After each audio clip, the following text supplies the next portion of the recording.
You're 15 in your dad's garage, burning rod on a cracked lawnmower deck with a welder your dad bought at Harbor Freight for $480. 2 decades later, you sell the pipeline company you built for $132 million cash. Between those two numbers is a trade where one rejected weld, caught on X-ray film, can end a paycheck before lunch. The first bead you ever lay that actually holds weight feels like a superpower. Nobody's watching, so the only stakes are pride. Then you find out there's a test most working welders fail on the first try.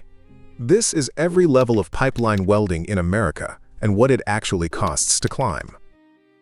If you like breakdowns of how careers actually progress, like and subscribe so you don't miss the next one. Level 1. The garage. You're 15 and you make $0. The welder is the $480 buzz box from Harbor Freight, and the workbench is whatever scrap your dad hasn't thrown out yet.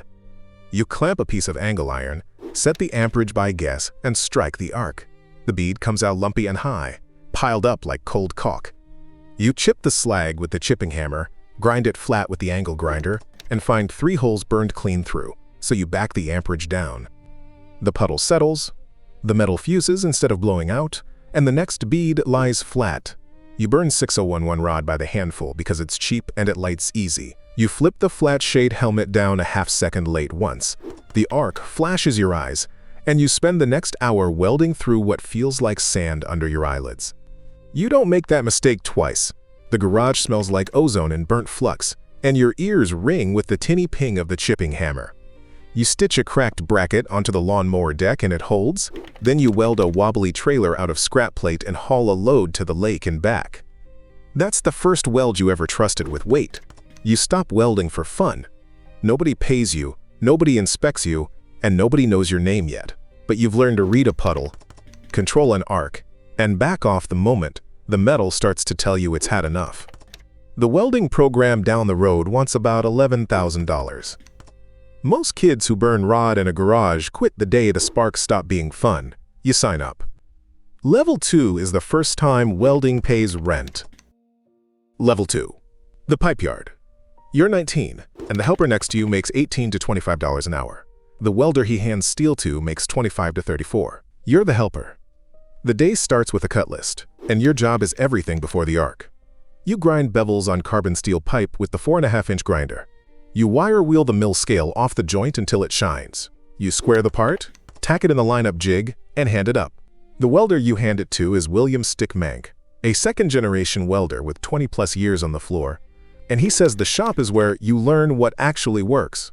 You learn fast. You wire brush a joint clean before he asks for it. He runs a tight route, and after that he starts handing you the next fit-up without a word. Then you tack a bracket out of square. He breaks it loose, taps the speed square against it, and you reset it dead on. You haul leads, fetch dry rod from the rod oven, sweep the booth, and stage the finished steel by the door. You stop waiting to be handed the gun. One slow afternoon, he tells you to run the production bead yourself, and the supervisor walks past, looks at it, and signs it off. The welder you learned on at home cost $480. The production machine you run here is worth more than your car. You log the hours the union wants before you can even apply. It's monotonous, and it's underpaid, but for the first time, welding is paying the rent, and that changes how you walk into the booth. Level 3 is the ticket, and the ticket is a test that washes most people out. Level 3. The 6G test. The pipe is 6-inch Schedule 80, fixed at a 45-degree angle, and it will not move. That's the 6G position, all position, the one most working welders fail on the first attempt. You bevel both ends on the clamshell bevel machine, then set the land and the gap with the edge of a nickel. You fit the joint in the lineup clamp and tack it at 3, 6, 9, and 12 o'clock. You feather each tack with the grinder so the root can tie in clean. Then you strike the 6010, the cellulosic rod that runs hot and digs deep, and you drag the root downhill. The keyhole opens at the bottom of the puddle, a little window of molten metal, and your whole job is to hold it the same size all the way around the pipe. You stop flinching when the keyhole opens. You grind the root flush, switch to 7018 for the hot pass, and stack your fill passes uphill. You cap it with tight stringers. Then you cut bend straps out of the coupon, clamp them in the press, and bend them double. The first strap cracks along the root. The room goes quiet. A cracked strap is a failed test. And a failed test in front of a crew is the kind of thing people remember. So you go back to the bench. You slow the root down, hold the keyhole tighter, and keep the rod angle dead consistent from the bottom of the pipe to the top. The second coupon bends double and holds no cracks, no open root. You submit it for X-ray and the film comes back clean. That's the 6G ticket, and it's the gate to everything above it. A rig welder named Austin Ross, who runs a channel teaching this trade, puts the climb flat. 11 years ago, I didn't know squat about pipeline. The test itself costs $250. Joining the union costs $2,000. One East Texas morning, a spread tests 8 welders and rejects 3 of them before lunch. 2 for cracked bends, 1 for a failed drug panel. Your name isn't on that list. The code behind all of it is API 1104 for the cross-country line and ASME Section 9 for the station work. The books that decide what a good weld is. You hand your ticket to the next contractor and it travels with you. The ticket means you can leave. Level 4 is the road. Level 4. The Rig Welder. You drive your own truck to the right-of-way now, a Lincoln SA200 bolted to a custom welding bed, leads coiled on the rack, a box of 5P plus rod-riding shotgun. Keith Armentrout welded pipeline out of Burnett, Texas for 30 years, and he breaks the pay down to the dollar. Between $36 and $52 an hour on arm pay, anywhere from $15 to $25 an hour for the truck pay, plus a tax-free per diem on top. Stack those layers across a 60-hour week, and the check can hit as much as $5,000 for that 1 week. An independent hand who keeps moving can clear $150,000 to $250,000 in a strong year. Armentrout says it plainer still.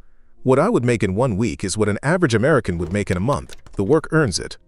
You climb down into a bell hole and fit a 36-inch joint with the internal clamp.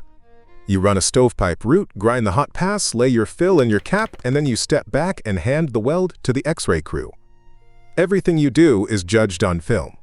You run a clean root and the X-ray comes back with no holidays. The superintendent starts asking for you by name. The federal code that governs all of it, 49 CFR 192, requires that non-destructive testing on every line you touch. A welder 2 joints down stacks up rejects on the film, and by noon his rig is rolling toward the highway. You stop watching the X-ray crew walk your weld. Bach in winter freezes the mud around the bell hole solid, so you tent the joint, keep the rod oven dry, and the cap still goes in clean. The cost is real. Months from home, a cold cab, a body that starts keeping score. The money is just as real. Level 5 is what happens when the road stops being the point. Level 5. The veteran hand. You're the one they put on the critical tie-ins now. The federal numbers put a welder's pay at $51,000 a year. A union pipeline journeyman runs $52.07 to $53 an hour, plus $165 a day just to be on the job. Those rates set in the 2025 to 2026 National Pipeline Agreement. You belong to Pipeliners Local 798, about 3,400 welders strong. You lay out and cut a branch saddle, run the tie-in yourself, and then you do the thing that pays better than Burning Rod ever did. You read the film. You catch a holiday on a night shift weld that the day crew signed off. You flag it, they cut it out, and the line passes inspection clean. A green hand burns through his root on the next joint. You stand behind him, ease his current down, and his second root holds all the way around. You hang the stinger on the rack and pick up the film. An eye doctor tells you light-colored eyes can't take 30 more years of arc light. So you move to certified welding inspector. The pay follows you to the clipboard, and the body stops paying the bill. Joe Ramjag has welded pipeline for 50 years, and the trade still runs on hands like that. You qualify the weld procedures, sign the test request forms, and run a crew on the spread. The clipboard is quieter than the stinger. You don't miss the noise. You're not the best welder on the spread anymore. You're the one who decides what counts as good. Level 6 is the last rung, and it isn't a better weld. Level 6. The contractor. You don't burn rod anymore. You bid spreads, you own the rigs, and you dispatch the crews that climb down into the bell holes. The work is a spreadsheet now. You estimate the spread, bid it tight, mobilize trucks and crews to a right-of-way 3 states away, and self-perform the main line. You win the bid, and 40 rigs roll out under a brand stenciled on every door. Your crews weld 256 miles of 42-inch pipe across 2 spreads, and the reject rate stays low enough that the operator calls you first on the next job. The risk is yours now. The schedule, the X-ray reject rate, the payroll on 100 hands. Steve Rooney and Dan Murphy built a contractor like this out of Eau Claire, Wisconsin, and ran $507 million through it in a single year. Then, one November, they sold it $132 million cash, plus the assumption of the debt. A pipeline welder named Dale Michels started his own business in the late 1950s with the same idea, and today Michels Corporation books $4.5 billion a year. The ceiling is higher than any one weld could ever reach. The yard outside is full of trucks that started as a single stinger in someone's hand. The peak isn't a better bead. It's owning the crew that lays it. And the kid in the garage is still down there, somewhere, lighting his first arc. Here's the part nobody tells you at 15. The $480 welder from Harbor Freight, the buzz box you burned rod on in your dad's garage, sits on a shelf in your office now. It still works. You leave it there. Through the window behind it, a yard of rigs idles in the cold. Every door is stenciled with your name. The same arc you struck on a lawnmower deck is the one your crews strike on a main line 3 states away. The climb cost years on the road, in cold cabs, far from home, and some of the hands you started with didn't make it past the bend table. You'd make the same trade again. The yard outside is the proof it was worth it. You think about the math sometimes. $480 went into the garage. $132 million came out of the company. Nobody fused that gap in a single weld. You stacked it one clean pass at a time. A route that held, a 6G coupon that bent double, an X-ray that came back without a holiday. The trade still runs on fill. A weld is good or it isn't, and a contractor is the welder who stopped arguing with that and started bidding on it. Somewhere right now, a 15-year-old just talked his dad into a $480 welder and struck his first arc on a lawnmower deck. He doesn't know about the per diem, the bell holes, or the bend table yet. He just knows the metal fused, and it felt like a superpower. He'll find out what it costs. He'll find out it's worth it. The keys to the lead rig hang on the hook by your office door, and the name on its side is yours.